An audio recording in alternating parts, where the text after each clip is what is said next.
திருவள்ளுவர் தமிழர்களின் உலக அடையாளம், திருக்குறள் தமிழர்களின் பண்பாட்டு அடையாளம் என்பதால் கொண்டாடுகிறோம், கொண்டாடுவோம், கொண்டாடிக்கொண்டே இருப்போம் என்று முதலமைச்சர் மு.க.ஸ்டாலின் தெரிவித்துள்ளார்.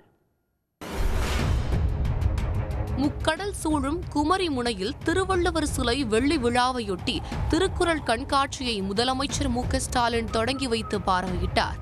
அப்போது திருவள்ளுவருக்கு எங்கெல்லாம் சிலை அமைக்கப்பட்டுள்ளது என்பதை திரையில் பார்வையிட்ட முதலமைச்சர் வள்ளுவர் குறித்த சிறப்பு காணொலியையும் பார்த்து மகிழ்ந்தார். தன் சிந்தையையும் செப்பம் செய்த வள்ளுவருக்கு நன்றி கடனாய் நம் கலைஞர் குறளோவியம் தீட்டினார். சென்னையிலே கோட்டம் அமைத்தார். நானிலம் போற்றும் வண்ணம் குமரியிலே ஐயனுக்கு சிலை எடுத்தார். இதோ இந்த அலையின் ஓசையிலே குறளின் கானம் கேட்கிறது. காற்றில் கலந்த குறளின் கருத்து 8 திக்கிலும் பரவுகிறது. இதைத் தொடர்ந்து திருவள்ளுவர் சிலை தோரண வாயிலுக்கு முதலமைச்சர் மு.க.ஸ்டாலின் அடிக்கல் நாட்டினார். திருவள்ளுவர் சிலை வெள்ளி விழா சிறப்பு மலரை முதலமைச்சர் மு.க.ஸ்டாலின் வெளியிட்டார். திருக்குறள் சார்ந்த போட்டிகளில் வெற்றி பெற்ற மாணவர்களுக்கு பரிசு வழங்கி பாராட்டிய முதலமைச்சர் கமல்ஹாசன் வரிகளில் A.R. ரஹ்மான் இசையில் உருவான வெள்ளி விழா சிறப்பு பாடலை வெளியிட்டார். தமிழ் மொழி காப்போம், வள்ளுவம் போற்றுவோம்.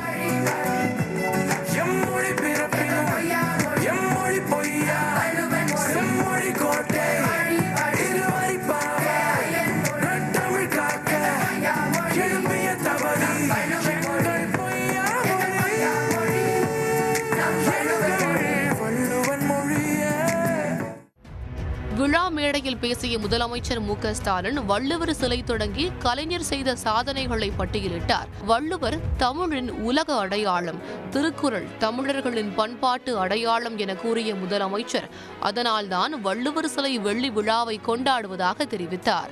வள்ளுவர் சிலையை பார்வையிடும் வகையில் 3 புதிய பயணிகள் படகுகள் வாங்கப்படும் என்றும் முதலமைச்சர் அறிவித்தார். முக்கடல் சூழும் குமரி முனையில் இங்கிருந்து சுற்றுலா பயணிகள் அனைவரும் ஐயன் திருவள்ளுவர் சிலையை சென்றடைய பயணிடுவதற்காக படகு சவாரி வசதியை மேம்படுத்துவதற்காக 3 புதிய பயணியர் படகுகள் வாங்கப்படும்.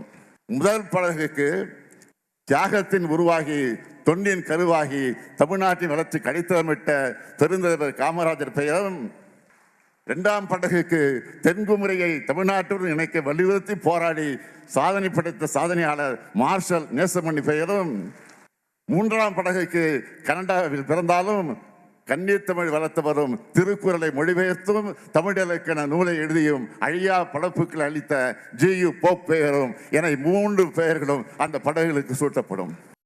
தொடர்ந்து பேசிய முதலமைச்சர் 6 புதிய அறிவிப்புகளை வெளியிட்டார். அதில் மாவட்டந்தோறும் திருக்குறள் பயிற்சி வகுப்பு நடத்தப்படும் என்றும் ஒவ்வொரு ஆண்டும் டிசம்பர் கடைசி வாரம் குறள் வாரம் கொண்டாடப்படும் என்றும் தெரிவித்தார். திருக்குறள் தொடர்பான கலை இலக்கிய அறிவுசார் போட்டிகள் நடத்தப்படும் என்றும் கன்னியாகுமரி நகராட்சியாக தரம் உயர்த்தப்படும் என்றும் முதலமைச்சர் அறிவித்தார்.